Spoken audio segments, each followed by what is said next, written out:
नमस्कार, मेरा नाम है शुभम शुक्ला और आप देख रहे हैं द लोकनीति।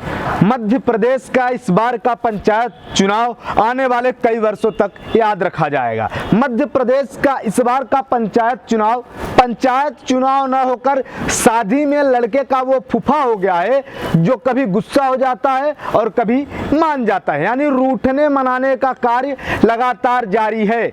कभी ये होता है कि पंचायत चुनाव होंगे, कभी इसमें नाटकीय मोड़ आ जाते हैं कि नहीं होंगे, कभी ओबीसी आरक्षण का मामला, कभी कोविड का बहाना। इस तरह से पंचायत चुनावों को लेकर कई तरह की कयासों के बीच अंततः कल ये बड़ी खबर आई कि शिवराज सिंह चौहान ने पंचायत चुनावों पर रोक लगा दी है।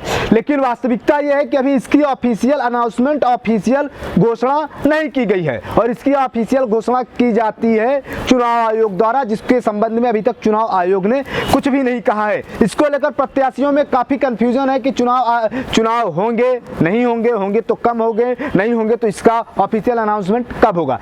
इन्हीं चीजों को थोड़ा क्लियर करने का प्रयास करता हूं कि देखिए, सबसे पहले तो सरकार जो है तो 2021 में एक अध्यादेश लेकर आई थी जिसके आधार पर चुनाव कराए जा रहे थे। वो अध्यादेश 2019 का जो परिसीमन और आरक्षण तत्कालीन कमलनाथ की सरकार ने किया था उसको खत्म करने के लिए लाया गया था, जिसके आधार पर चुनाव की प्रक्रिया तय की गई थी। उसके बाद आप जानते ही हैं कि मामला मीडिया से लेकर कोर्ट तक गया, हंगामा बरपा, हाई कोर्ट, सुप्रीम कोर्ट में काफी हंगामा हुआ, दोनों पक्ष लड़े। उसके बाद विधानसभा में भी हंगामे को पूरे मध्य प्रदेश ने देखा, जिसके बाद ओबीसी आरक्षण पर कांग्रेस ने बीजेपी पर निशाना साधा तो दोनों पार्टियों को ये डर हुआ कि ओबीसी वोटर उनसे नाराज ना हो जाए, तो दोनों पार्टियों ने इसका समर्थन किया कि चुनाव में भी रोक लगाई जानी चाहिए और शपथ भी ली विधानसभा के अंदर शिवराज सिंह चौहान ने। उसी का नतीजा था कि कल कैबिनेट की बैठक बुलाकर शिवराज सिंह चौहान ने अपने ऑर्डिनेंस को, अपने अध्यादेश को वापस ले लिया और उस अध्यादेश पर कल मध्य प्रदेश के राज्यपाल की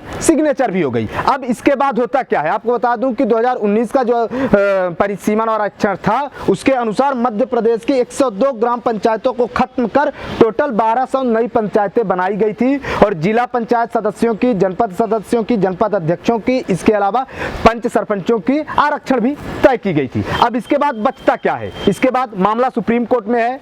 कल मुख्यमंत्री शिवराज सिंह चौहान दिल्ली गए थे, जहां उन्होंने सॉलिसिटर जनरल तुषार मेहता से मुलाकात भी की है। 3 तारीख को इस मामले की सुनवाई होनी है। वहीं बड़ी खबर यह है कि हाई कोर्ट ने अभी चुनाव निरस्त करने पर रोक भी लगा दी है एक याचिका के संबंध में।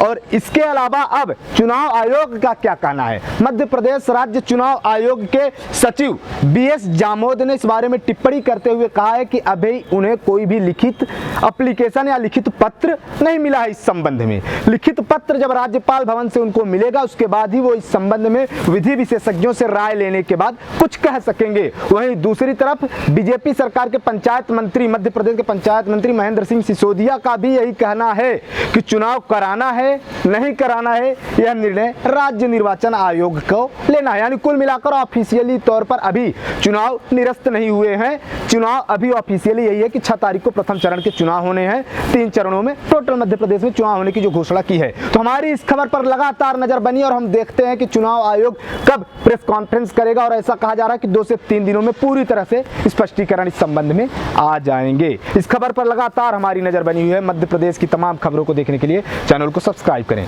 धन्यवाद।